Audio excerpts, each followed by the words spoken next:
Dear Roland, here are 10 ways to make the Sp404 mk2 even better, even more belting, and the go-to for beatmakers, so let's go. Number 1. Sidechain. Sidechain is a staple in many genres, whether it's the aggressive pumping of EDM, whether it's the movement within lo-fi hip-hop and boom bap, or just simply subtle in terms of getting things out of the way of the kick drum so it can poke through the mix. Surely this is simple to add.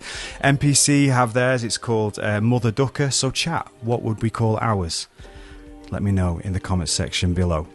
Second thing is this, a bass amp simulator. It's amazing that we've got the guitar amp sims, they've been brilliant, but I just think they can add so much more with the bass amp simulator too. It's going to help people who, like myself, who do singer-songwriter stuff as well as beat making, be able to make more use of this beautiful machine. The third thing is this, a guitar tuner. Again, you've got beautiful pitch control on here in terms of being able to detect pitch and manipulate pitch, so surely cheeky little LED tuner for both guitar and bass guitar. The fourth thing is this, auto preview samples.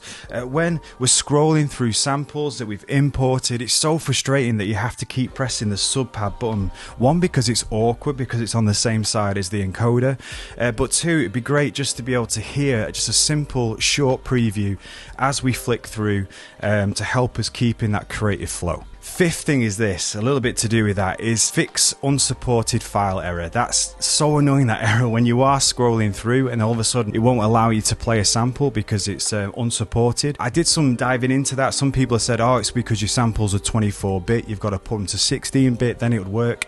I tried that, it didn't work. Turns out, some guy on Reddit, I'll try and find them if I can find who it was, said actually it's not about bit size, it's to do with the file name. The Sp404 mk2 can't handle just some the special characters in file names. Surely that's an easy fix, and again will just help us, rather than having to rename stuff and get out of that flow, just to have everything we need there, present, ready to go. Number 6, round robin. This is a little bit niche, I'm going to throw it out there, but I wonder if there's a way to say load 4 similar samples where then as we press one of the pads it will choose one of those 4 randomly, so it'll just help with expression, with dynamics, with just a bit more of a humanized feel. I know there's a way to do things like with the step recorder and pattern sequencer and stuff, sort of post beat, but there's nothing as simple as that. It's simply just going, okay, there's my 4 samples on one pad, I'm going to press it and it's just going to randomly choose, especially things like snare drums. It would just be clutch, so I think that's a really cool suggestion. Number 7.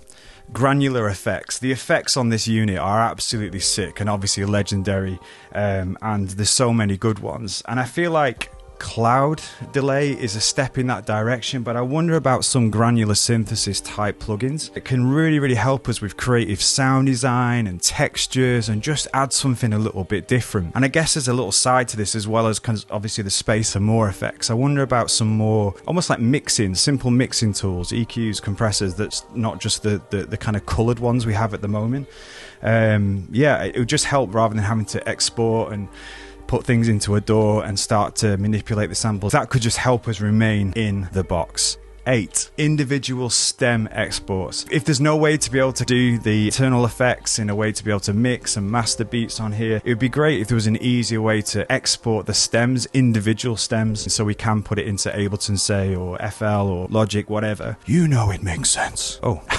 Number 9, top octave. For some reason you can lower your samples like down an octave, so -12, but you can't put it up +12, which makes no sense to me. It'll only go to +7. And there's something about being able to take a sound, put it an octave above, put some more effects on it, brightens it up, or helps just thicken it out. So yeah, surely that's an easy thing and an easy win. Number 10.